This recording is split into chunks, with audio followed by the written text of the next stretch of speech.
Salam perspektif baru.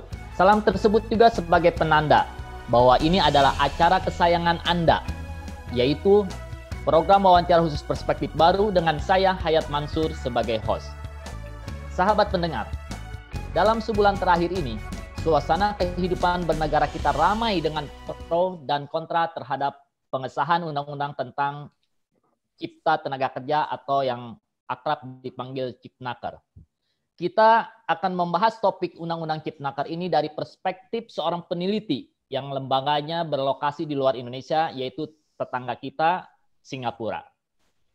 Narasumber kita adalah Dr. Siwage Darmanegara yang menjadi koordinator program kajian Indonesia di Institute of Southeast Asian Studies atau ISEAS Yusuf Ishak Institute. Halo Pak Siwage.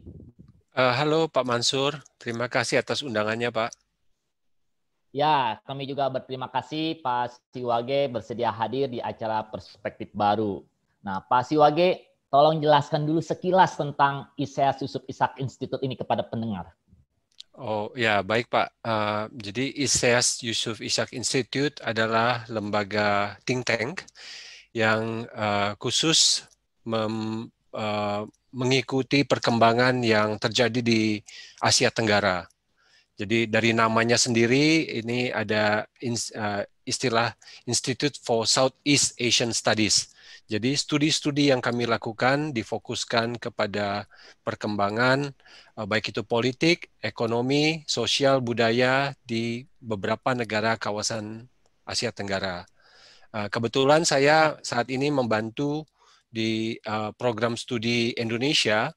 Jadi Indonesia sebagai salah satu negara yang terbesar di Asia Tenggara memang memiliki banyak peminat di sini. Jadi saya membantu dalam hal penelitian-penelitian yang terkait dengan ekonomi, politik, sosial, dan mungkin ada kaitannya juga dengan hubungan internasional dengan negara-negara di kawasan. Pak Siwage, ya Pak. Kehadiran Undang-Undang Cipta Tenaga Kerja atau Cipnaker ini mendapat dukungan kuat dari parlemen sebagai lembaga yang mewakili rakyat. 7 dari 9 fraksi di Dewan Perwakilan Rakyat RI menyetujui pengesahan Undang-Undang Cipnaker. Namun di luar DPR, Undang-Undang Cipnaker justru memicu protes massal hampir semua elemen masyarakat. Jadi bagaimana Anda melihat peristiwa pengesahan Undang-Undang Cipnaker yang kemudian menimbulkan protes massal? Ya, terima kasih atas pertanyaannya Pak Mansur. Ya, memang Indonesia sebagai negara demokrasi, kita lihat ada fenomena di mana setiap kali ada pengesahan satu produk hukum, terutama undang-undang, itu akan menjadi kontroversi apapun produk hukumnya, karena pasti ada pihak-pihak yang merasa tidak mungkin diikutsertakan atau tidak merasa diuntungkan dengan adanya satu produk hukum tertentu. Kasus yang sama juga kita lihat di dalam pengesahan dari Undang-Undang Cipta Kerja ini. Memang kalau kita lihat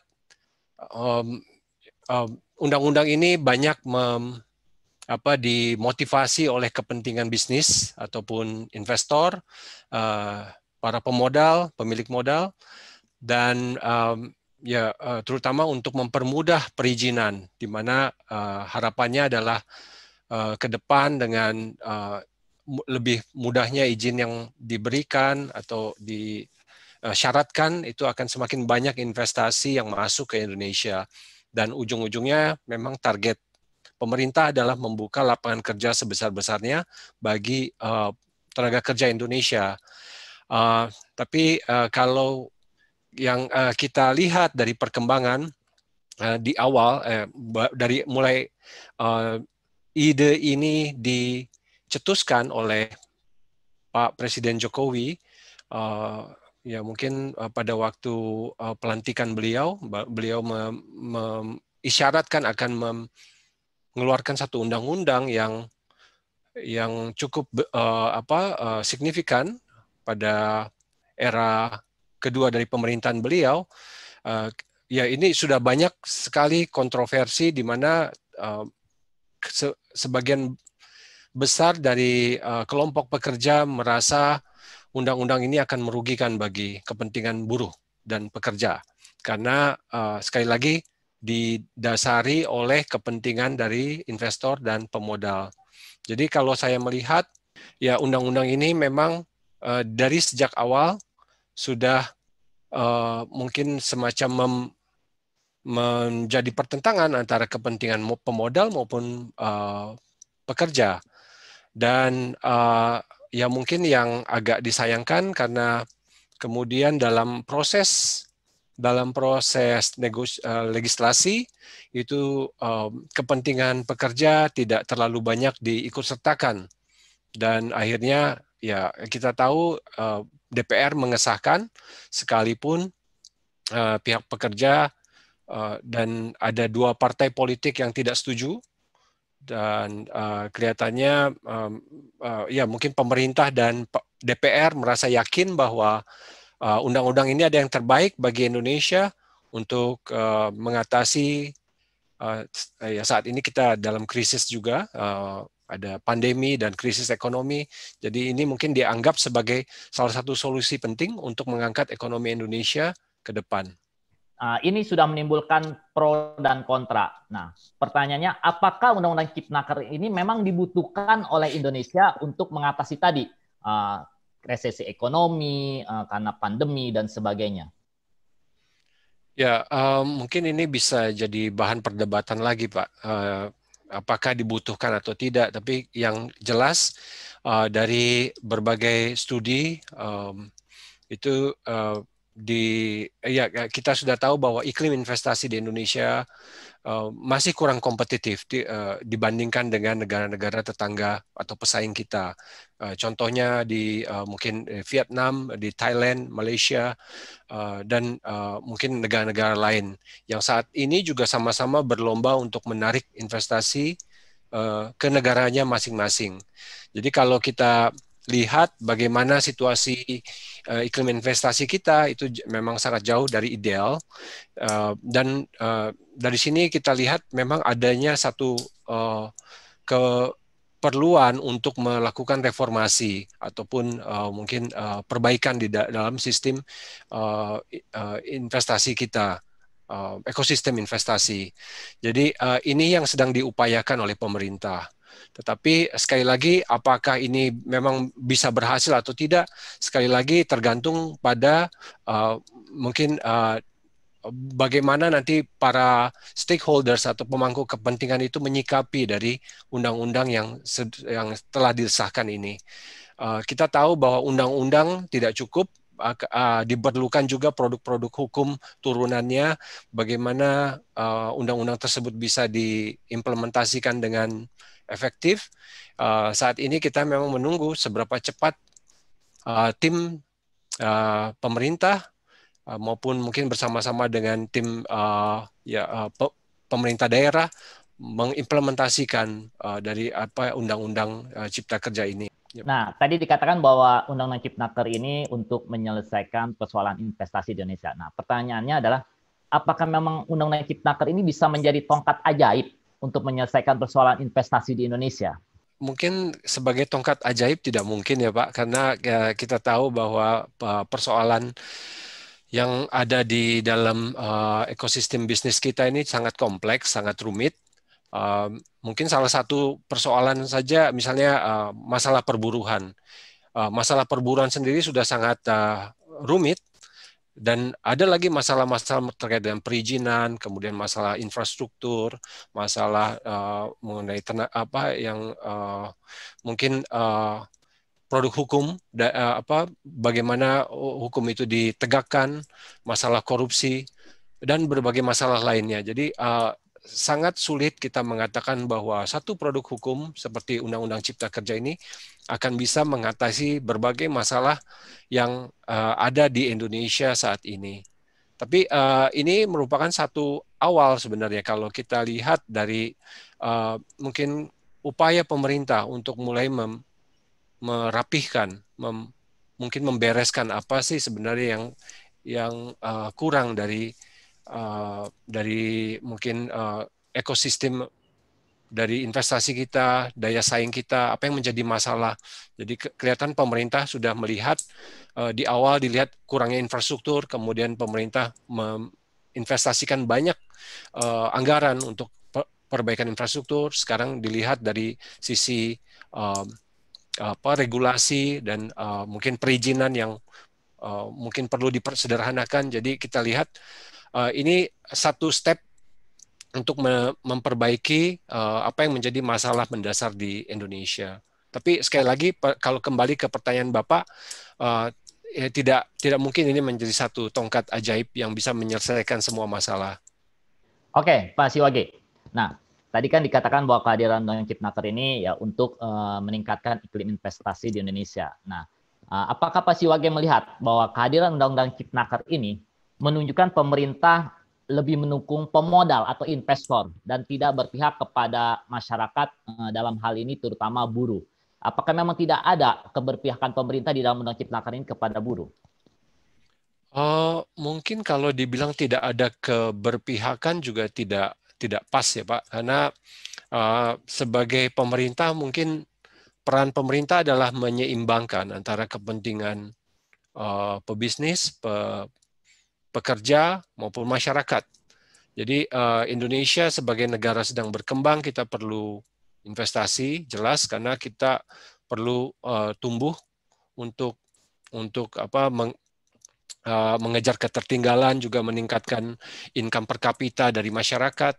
Dan untuk tumbuh kita perlu investasi, dan investasi ini memang perlu didorong dan tidak mudah saat ini karena sekali lagi kita bersaing dengan banyak negara yang juga membutuhkan investasi. Apakah ini tidak mementingkan kepentingan buruh? Saya rasa di awal pemerintah mengatakan ini untuk kepentingan buruh karena untuk menciptakan lapangan kerja yang lebih banyak bagi angkatan kerja Indonesia. Jadi kita tahu bahwa ya mungkin setiap tahun ada sekitar 2-3 juta angkatan kerja baru yang membutuhkan pekerjaan. Kemudian juga di tengah pandemi ini banyak sekali orang yang kehilangan pekerjaan. Jadi memang prioritas sekarang adalah menciptakan lapangan kerja sebesar-besarnya bagi angkatan kerja Indonesia. Dan ini yang mungkin ya perlu kita sama-sama pahami bahwa mungkin pemerintah sedang berupaya dan pekerja juga mungkin perlu bertahan juga untuk menghadapi masa-masa sulit, masa-masa krisis. Bagaimana kita sama-sama ya mungkin pulih dari krisis ini. Anda sebagai orang yang melihat Indonesia dari luar, apa sih plus minus dari Undang-Undang Cipnaker ini? Kalau dilihat dari mungkin plusnya ya Pak, mungkin kita lihat ini sebagai signal bahwa pemerintah bersungguh-sungguh untuk memperbaiki atau mereformasi iklim investasi yang ada saat ini. Jadi ini merupakan satu sinyal positif bagi bisnis investor yang ada di luar Indonesia untuk melihat bahwa Indonesia akan semakin menarik karena kemudahan berbisnis itu akan semakin baik. Itu dari sisi plusnya, tapi ada sisi negatifnya juga kalau kita lihat bagaimana penanganan dan komunikasi dari pemerintah, implementasi dari undang-undang ini kemudian menjadi kontraproduktif, di mana banyak tentangan, banyak juga mungkin nanti kebingungan bagaimana dalam pelaksanaan dari undang-undang tersebut. Negatifnya ya tentu kalau undang-undang ini akhirnya membuat suasana politik keamanan itu menjadi tidak kondusif, itu justru akan negatif bagi investor untuk masuk ke Indonesia. Saat ini sudah muncul dampak dari negatif tersebut, yaitu dengan demo berbagai elemen masyarakat, terutama dilakukan oleh kaum pekerja atau buruh. Nah, bagaimana Anda melihat dampak demo buruh ini terhadap perekonomian Indonesia saat ini dan ke depan? Saya rasa demo ini penting juga, Pak. Ini bukan sesuatu yang mungkin harus kita kritisi atau kita anggap jelek, karena sebenarnya demo juga sebagai saluran untuk mungkin mengemukakan pendapat ataupun kritik bagi kebijakan pemerintah. Jadi demo selama dalam koridor yang pas, tidak ada kekerasan, tidak ada bakar-bakaran, tidak ada mungkin kerusuhan, itu mungkin masih bisa kita terima. Kan apalagi kita ya sebagai negara demokrasi, kita melihat pemerintah juga memberikan semacam kesempatan untuk masyarakat melakukan demonstrasi secara damai.